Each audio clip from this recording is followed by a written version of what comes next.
ఈ యొక్క ప్రాంగణాన్ని పరిశీలిద్దామని నేను హైదరాబాద్ నుంచి వచ్చాను.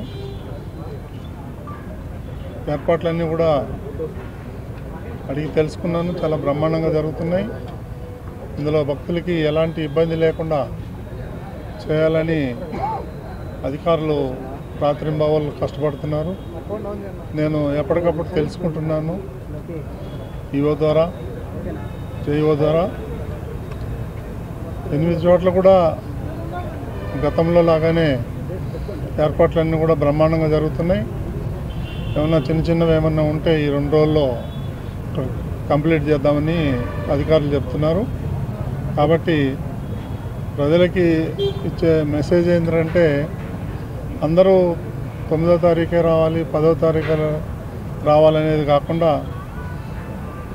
10వ తారీఖు నుంచి 19వ తారీఖు దాకా ఉంటుంది. కాబట్టి నిదానంగా కూడా రావచ్చు. అందరూ ఒకటేసారి వస్తే ఇక్కడ ఇబ్బంది పడతారు అని నేను ప్రజలకు విజ్ఞప్తి చేస్తున్నా.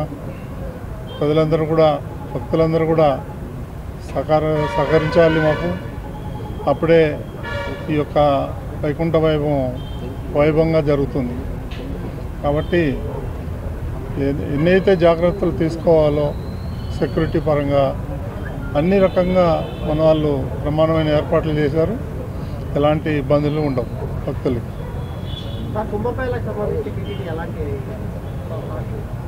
కుంభమేళ ఏర్పాట్లు జరుగుతున్నాయి. జేఈఓ గారు వెళ్ళి చూసి వచ్చారు.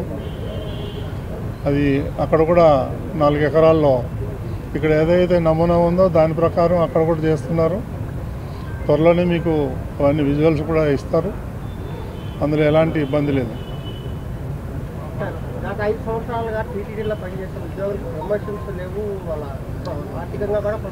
ఇది ప్రమోషన్ చెప్పే సందర్భం కాదు, అది తర్వాత మాట్లాడదాం.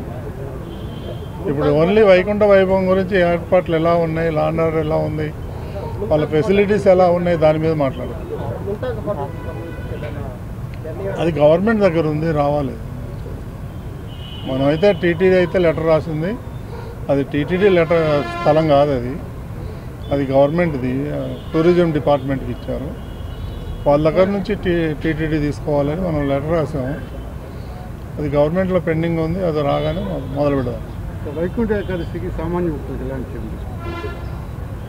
వీళ్ళు వచ్చే వాళ్ళంతా సామాన్య భక్తులే. ఏపీ నెగ్లిజిబుల్ అండి. అదే డిస్కస్ చేసాము. కొన్ని పోలీస్ వాళ్ళు ఉన్నారు, మన విజిలెన్స్ వాళ్ళు ఉన్నారు. అందరూ కూడా రాత్రింబవళ్ళు కష్టపడుతున్నారు, పనిచేస్తున్నారు, ప్లాన్లు వేస్తున్నారు. ఎలాంటి ఇబ్బందులు ఉండవు.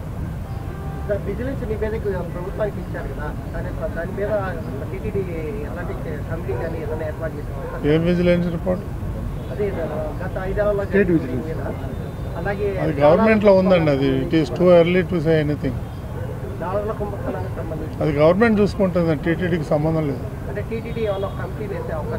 ఏం లేదు, అట్లాంటిది ఏమి. మ్యాక్సిమం చూద్దాం. గతంలో 90,000 ఎంతో అయినట్లుంది. చూద్దాం, రష్ను బట్టి, అక్కడ అవకాశాలను బట్టి.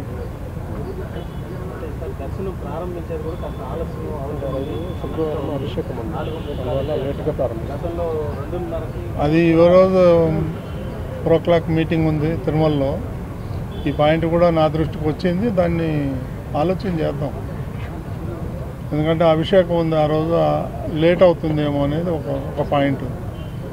అది లేకపోతే మామూలుగా మీరు అన్నట్టుగా కొంచెం ఎర్లీగా చేయొచ్చు. కానీ అవి కూడా ఇవాళ డిస్కస్ చేస్తాం. ఓకేనా అమ్మా? ఈరోజు 4 o'clock మీటింగ్ ఉంది, దాన్ని డిస్కస్ చేస్తాం. ఓకే.